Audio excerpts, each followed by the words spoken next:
Every city tells a story, but most people only hear the version written on plaques, textbooks, and tourist guides. The version that says cities grew slowly, logically, layer by layer over time. That streets stayed where they were, and buildings simply replaced older ones as generations passed. But beneath that familiar story, something doesn't quite fit. Across the world, in cities that never shared language, culture, or political systems, engineers and builders keep encountering the same anomaly. The ground level is wrong. Streets suddenly sit meters higher than older maps show. Entire neighborhoods appear unnaturally raised, and below them lie sealed layers that were never meant to be underground. This isn't erosion. This isn't gradual buildup. This is intentional rebuilding. And rebuilding only happens when something goes very wrong. When modern construction digs into historic city centers, the expectation is simple: soil, debris, shallow foundations. Instead, what appears are intact walls, paved floors, aligned corridors, and enclosed spaces that feel planned, not accidental. Spaces that don't behave like basements or cellars. They behave like rooms. These structures appear again and again at similar depths, often several meters below current street level, no matter where in the world you look. Europe, the Americas, Asia. Different governments, different eras, yet the same physical pattern. So the real question becomes, why would entire populations choose to bury usable infrastructure and build on top of it? No society does that casually. No city willingly seals functioning structures unless it has no other option. If time is critical, if survival matters more than preservation, if clearing what lies below would take too long or cost too much, then elevation becomes the fastest solution. You raise the ground, you seal the past, and you move forward. History books describe the late 17th and early 18th centuries as a period of transition and progress, a bridge between older traditions and modern systems. But the physical evidence tells a story of interruption rather than evolution. Maps drawn before this period often show city layouts that suddenly disappear afterward, streets that no longer exist, districts that vanish without explanation, waterfronts that shift position as if the land itself was redefined. Then, almost immediately after this moment in time, large-scale reconstruction begins. Not slow repairs, not isolated rebuilding, but wide, coordinated changes. Street levels standardized, architecture simplified, old layouts abandoned in favor of new ones. And what's most revealing is what didn't happen. The buried layers were rarely studied in detail, rarely preserved, almost never integrated into the new cities. Instead, they were sealed, filled, or quietly ignored. Ask yourself something honestly. If you uncovered an older layer beneath your city that still showed structure, planning, and intention, would you rush to destroy it, or would you stop and ask questions?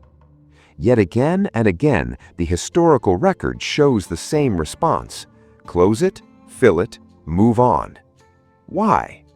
Because what lies below complicates what lies above.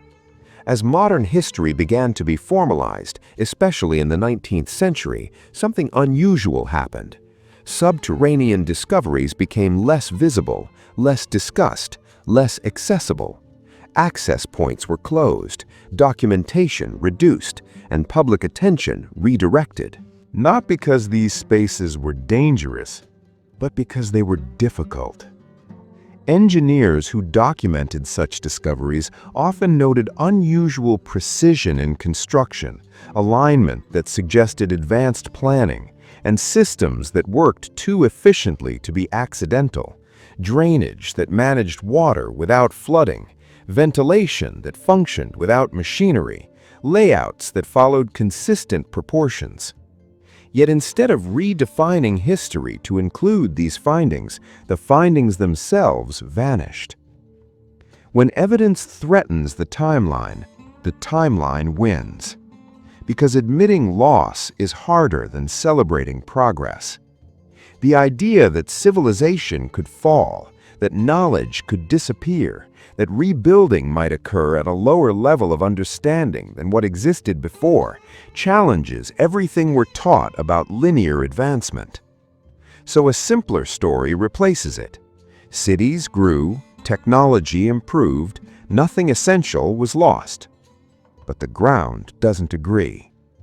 The earth remembers even when records forget. If the buried structures were insignificant, why hide them? If they were primitive, why not display them? If they were useless, why seal them so completely?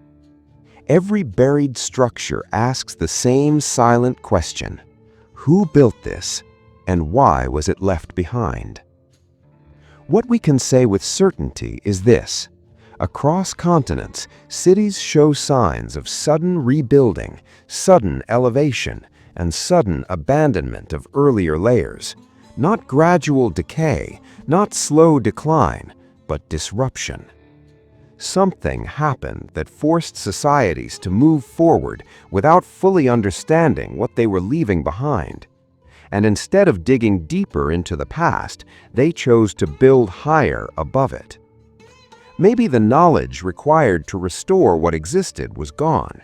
Maybe survival demanded speed over curiosity.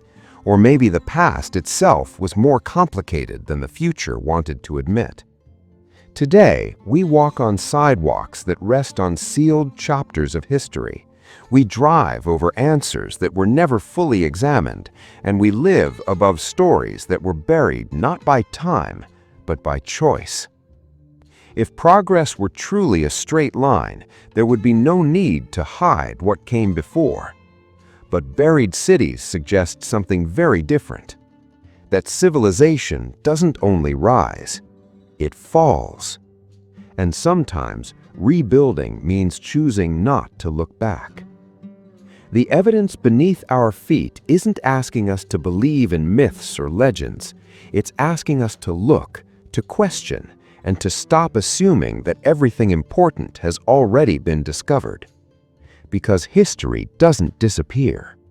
It waits underground.